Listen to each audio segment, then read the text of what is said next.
Alors, l'un des épisodes les plus difficiles de ma vie, ça a été mon échec au baccalauréat. J'en parle souvent ici comme étant une fierté parce que j'ai fait le bac 3 fois. Et j'aime souvent rappeler que si quelqu'un qui a fait le bac 3 fois peut avoir les résultats que j'ai aujourd'hui, alors toi aussi, tu peux avoir des résultats exceptionnels. Démontrant bien par là que je suis juste quelqu'un de normal en fait. Alors, qu'est-ce qui s'est passé? Moi, j'ai fait le bac 3 fois et je me rappelle d'une conversation que j'ai eue avec mon père qui m'avait beaucoup marqué à cette époque-là parce que mon père accorde beaucoup d'importance aux études. Enfin, il accordait parce qu'on a tous fini nos études maintenant. Et pour lui, l'échec scolaire était quelque chose à la limite d'inacceptable. Lui, il a fait des études sans jamais échouer. Et donc, de fait, pour lui, avoir un enfant qui n'était pas parmi les tout premiers de la classe était quelque chose d'incompréhensible. D'ailleurs, mon père a toujours été très, comment je vais dire ça, très, je vais pas dire surpris, mais bon, dans tous les cas, mes notes scolaires n'étaient pas du tout à la hauteur de ses attentes, hein. Moi, je crois que moi, j'ai été parmi les premiers de ma classe 2 fois dans ma vie, 2 fois. Et les 2 fois, j'ai été très surpris. Là, je vous raconte rapidement. La première fois, j'étais au cours moyen 1. Je suis sorti premier de ma classe. Alors attention, quand je dis j'étais pas... À l'école primaire, j'étais vraiment parmi les tout premiers, hein. J'étais deuxième, troisième, mais jamais premier. J'ai jamais été le premier. Mais j'étais parmi les 5 premiers constamment, sans étudier, sans effort. Et donc un jour, je suis sorti premier de la classe. Et quand je suis revenu en classe, euh, on a remis les bulletins. J'étais pas là quand on remettait les notes. Je suis revenu en après-midi et mon voisin de banc, un petit jeune, m'a dit, c'est toi le premier de la classe. Je lui ai dit, mais arrête tes bêtises, je ne suis pas du tout le premier. Il m'a dit, mais je te dis que c'est toi le premier. Je ne croyais tellement pas que c'était moi le premier de la classe que j'ai fini par m'énerver en disant, arrête de raconter des bêtises. Le maître, ayant vu qu'il y avait beaucoup de bruit dans ma zone, en bon maître africain, alors ils ne sont pas tous comme ça, il n'a rien trouvé de mieux que venir me fouetter avec un balai. Donc il m'a donné un bon coup de balai au visage en plus, qui m'a laissé plein de traces. Bon, bien évidemment, moi je suis rentré à la maison appeler ma mère, hein, parce que pour moi c'était inadmissible. Donc bref, je vous passe l'épisode. La deuxième fois, j'étais en classe de quatrième et on était en train de remettre les bulletins. Et au collège, on remettait les bulletins devant la cour de l'école. Il y avait tout le monde. Et j'étais venu pour la remise des bulletins comme tout le monde. Mais moi, je sais. En fait, ce qui se faisait, c'est qu'on remettait les bulletins des 3 premiers devant la cour de récréation devant tout le monde et les bulletins des 3 derniers devant la cour, dans la cour de récréation devant tout le monde. Avec le recul, tu te rends compte que c'est un traumatisme pour les enfants à qui on remettait les bulletins dans la cour. Mais bon, le but, en tout cas, de cette pédagogie, c'était de dire, en exposant les enfants comme ça à des scènes de honte, ça va les pousser à s'améliorer pour les fois d'après. Vrai ou pas vrai? Je sais pas. En tous les cas, on arrive donc au niveau de ma salle de classe. C'était la quatrième, je sais plus combien, E3. On lise premier, deuxième, troisième, on appelle mon nom. Je ne croyais tellement pas que c'était moi que je ne suis pas allé devant. C'est-à-dire, moi j'étais dans la salle de classe en attendant de recevoir mon bulletin tranquillement. Et j'entends mon nom dans la cour, mais je ne viens pas. Mes camarades viennent me dire, pourquoi t'es pas venu quand on t'a appelé et tout, tu es le troisième, je n'en revenais pas. C'est pour te dire à quel point j'étais pas habitué à être parmi les premiers. Voilà. Tout le contraire de mon père par contre, qui lui, boum. Alors qu'est-ce qui s'est passé? Donc je te disais, mon père en ramassant les poubelles, hein, alors oui, du coup voilà, quand j'ai donc échoué mon bac, parce que du coup, malgré le fait que je n'avais pas de notes exceptionnelles, je réussissais quand même mes classes, eh ben, quand j'ai échoué finalement mon bac, première fois, bon, mon père a considéré que c'était un accident de parcours, ça arrive. Deuxième fois, il m'a appelé, il m'a dit, bon, tiens, viens, je vais te dire deux, trois trucs, mon fils. Et là, il m'a raconté une histoire de sa vie qui m'a beaucoup marqué. Parce que quand mon père parlait de l'école, quand mon père parle de l'école, de l'importance de l'école, tu as l'impression que c'est un gars qui n'a jamais échoué. Et il m'a dit, tu sais, quelque part, c'est bien que ce genre d'échec t'arrive maintenant dans la vie. Je lui ai dit, pourquoi? Il me dit, moi, j'ai eu un parcours exceptionnel à l'école. En fait, c'est ce qui s'est passé. Mon père, à l'âge de 8 ans, il ramassait dans les poubelles au pays pour te dire à quel point il a grandi dans une famille pauvre, quoi. Et pourtant, mon grand-père était un ancien combattant qui était venu se battre pour l'armée française. Mais de retour de guerre, il n'a eu aucune reconnaissance, aucun salaire, rien du tout. Donc, du coup, sa famille vivait vraiment dans la misère la plus absolue. Et donc, mon père a grandi dans ces conditions-là. Et il me dit, comme beaucoup de familles africaines, moi, je ramassais des ordures dans les poubelles. Jusqu'au jour où, un jour, à l'âge de 8 ans, je suis allé ramasser des poubelles dans un quartier riche. Et pendant que je ramassais la poubelle, il y a une porte qui s'est ouverte, un portail. J'ai vu une famille à table en train de manger avec des enfants. Je me suis dit, moi, je suis en train de ramasser des poubelles alors que d'autres enfants sont à table en train de manger avec leurs parents. Qu'est-ce qu'ils ont fait pour être là et que nous, on n'a pas fait? En réfléchissant, il s'est rendu compte que ces parents-là étaient fonctionnés, ils étaient allés à l'école. Et voilà comment est-ce que mon père, toute sa carrière, toute sa vie, va accorder une très grosse place aux études. Je me suis souvent dit, mais à 8 ans, moi, je mangeais les macabos, les patates et les plantains. Et le mec, il était déjà à philosopher sur sa vie et à prendre conscience qu'il doit agir pour changer son quotidien. Donc, tout le cursus scolaire de mon père, donc de là jusqu'à l'université et à son diplôme, a été excellent. Toujours parmi les meilleurs, jusqu'à ce qu'il obtienne son diplôme. C'est quelqu'un qui en a proposé des postes dans l'armée et qui a refusé parce qu'il estimait que les plus brillants ne vont pas à l'armée. Tu imagines un peu le truc. Aujourd'hui, mon père a plein de camarades de classe qui sont ministres, qui ont été ministres, qui sont délégués au gouvernement, députés, bref, dans des plus hauts postes, parce que lui, il avait estimé que wow, ça, c'est pas pour les plus brillants. Donc, que faisaient donc les plus brillants? Il a fini son cursus et il a intégré la banque pour être banquier. Okay?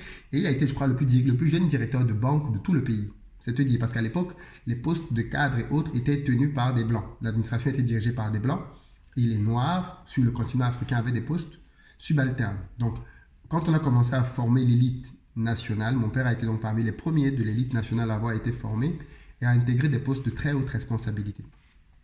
Et il me dit, donc, moi, j'ai jamais connu l'échec dans ma vie, en fait. Tout a été très, très rectiligne pour moi.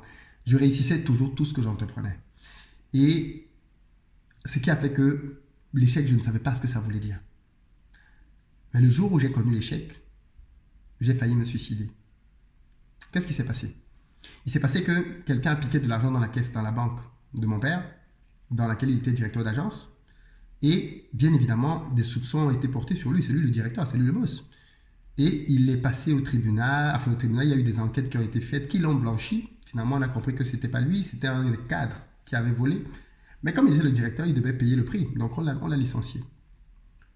Du jour au lendemain, quand on l'a licencié, il a pensé que, bon, en tant que directeur de banque, il trouverait rapidement quelque chose de son standing. Les postes qu'on lui proposait ne correspondaient pas et il les refusait. Et voilà comment est-ce que la dégringolade a commencé.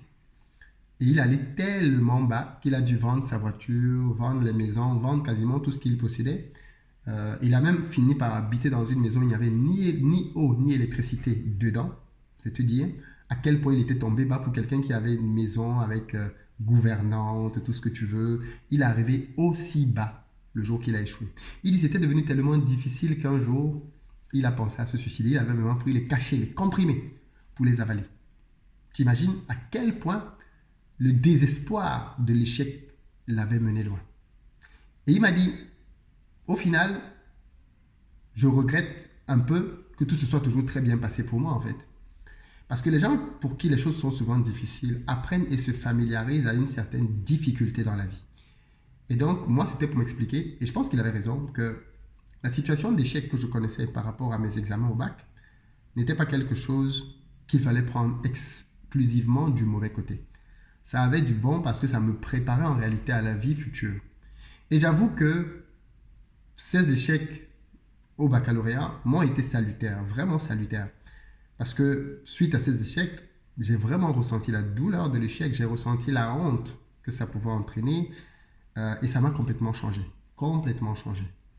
À tel point que après ça, quand j'ai eu mon bac, jusqu'à la fin de mon cursus d'ingénieur, je n'ai plus jamais repris une classe, jamais repris une matière, rien. J'ai survolé la fin de mes études, tellement j'avais la rage de réussir. Mais je fais aussi cette vidéo pour ceux-là justement qui ont un mauvais rapport à l'échec. Qui ont un mauvais rapport à l'échec qui fait que pour eux, l'échec est la pire chose qui puisse arriver. J'ai juste envie de vous dire non, les amis. L'échec, ça fait partie de la vie. Je sais qu'il y en a qui ont tellement peur d'échouer, tellement peur de perdre qu'ils n'entreprennent pas, qu'ils n'essaient rien, qu'ils n'osent rien. Or, quand on a été habitué à l'échec comme ça a été mon cas, quand on a été touché par la honte, les conséquences de l'échec comme ça a été mon cas, on n'a plus peur. On n'a plus peur de perdre ceci, de perdre cela, parce qu'on sait que perdre fait partie de l'expérience de la vie. Perdre est normal dans le monde dans lequel on vit. Et je voulais profiter justement de cette petite vidéo ce matin pour encourager quelqu'un qui passe peut-être par un moment difficile, pour lui dire l'échec c'est normal, l'échec est un tremplin, l'échec est un chemin que l'on emprunte avant de réussir, l'échec est une école qui t'apprend, qui te fortifie, qui te bâtit et qui te donne de mieux appréhender le monde. Donc, n'aie plus peur d'échouer quand tu veux te lancer, réalise que en fait l'échec est juste un espace dans lequel tu vas pouvoir apprendre. Je ne sais pas quelle est ta philosophie par rapport à l'échec aujourd'hui et ce que tu as peur de perdre, mais réalise que les bonnes peurs te font prendre conscience et te poussent à la prudence pour te lancer. Les mauvaises peurs te paralysent et te bloquent. Donc si tu es bloqué aujourd'hui que tu ne peux pas avancer parce que tu as peur, alors tu as une mauvaise peur. Parce que c'est une peur qui ne t'aide pas à avancer dans le sens de la prudence. Donc voilà un peu ce que je voulais vous partager. Dites-moi ce que vous en pensez, vous. Est-ce que vous avez déjà connu l'échec? Quels sont vos plus gros échecs? Comment est-ce que vous vous en servez aujourd'hui? Est-ce que ce sont des moyens pour vous de vous relever? Est-ce que vous en êtes fier? Comment vous vivez avec ça? Quelle est votre philosophie par rapport à l'échec? Moi, ça m'intéresse parce que, voyez-vous, l'échec, c'est quelque chose avec lequel on est vraiment amené à vivre au quotidien, surtout quand on veut entreprendre. Un produit qu'on veut lancer ne va pas marcher. Un service qu'on veut lancer ne va pas marcher. Un client qu'on voulait convaincre ne va pas nous suivre. Comment est-ce qu'on le prend? Est-ce qu'on a du recul pour apprendre de l'échec? Parce qu'en fait, c'est là que la différence va se faire. Apprendre de l'échec ou ne pas apprendre de l'échec. Les pires personnes dans la vie, ce sont les personnes qui n'apprennent rien de leurs échecs. Parce que l'échec est en réalité une école. L'échec est là pour t'apprendre, pour te former, pour te bâtir, pour te dire voilà le mauvais chemin. C'est une alerte pour te montrer le bon chemin. Malheureusement, il y a des gens qui échouent à répétition aux mêmes endroits sans jamais apprendre de leurs échecs. Moi, j'ai échoué au bac 2 fois, j'ai réussi la 3e fois. Mais l'année où j'ai réussi parce que j'avais compris pourquoi je n'avais pas réussi les 2 premières années. Parce que j'ai eu l'humilité de m'asseoir et de réaliser que pour un élève qui était en terminale mathématiques, j'étais nul en mathématiques. Nul en mathématiques. Il a fallu que je reparte me former pour comprendre des choses que j'avais laissées. Parce qu'en fait, c'est ça les maths. Les maths, c'est une accumulation de petites notions que tu apprends au fil des années et qui vont te permettre de faire des choses de plus en plus complexes. Parce que même les choses complexes, c'est une accumulation de choses simples, en réalité. Et je me suis rendu compte que j'étais arrivé en terminale, mais il y a des notions en fait de 5e, de 4e, de 3e que je ne maîtrisais pas du tout et qui me bloquaient au niveau de la terminale. Donc, imaginez un élève de terminale mathématique qui se retrouve à faire des cours dans les livres de 5e, de 4e, de 3e parce qu'il veut approfondir des notions qu'il n'avait pas compris et qui le bloquent en terminale. Mais oui, il a fallu que je passe par cette case humilité qui découlait de ma prise de conscience des raisons de mon échec. Donc, pour terminer, qu'est-ce que tu penses, toi, à ton niveau, qu'on peut apprendre d'un échec? Est-ce que tu as déjà appris des choses de l'échec? Partage-nous ça. Ton avis m'intéresse vraiment, vraiment sur cette question-là. Et puis, partage la vidéo à quelqu'un qui passe peut-être par un moment difficile, quelqu'un qui veut peut-être baisser les bras, quelqu'un qui vit des moments durs en ce moment, pour que cette vidéo lui rappelle simplement que ça dure un temps. Et c'est toi qui vas déterminer ce que sera ce temps par la suite. Est-ce que ce sera un bénéfice pour ta vie ou alors ce sera juste une pierre d'achoppement? À toi de voir. Dites-moi dans les commentaires ce que vous en pensez. Partagez la vidéo et à très bientôt.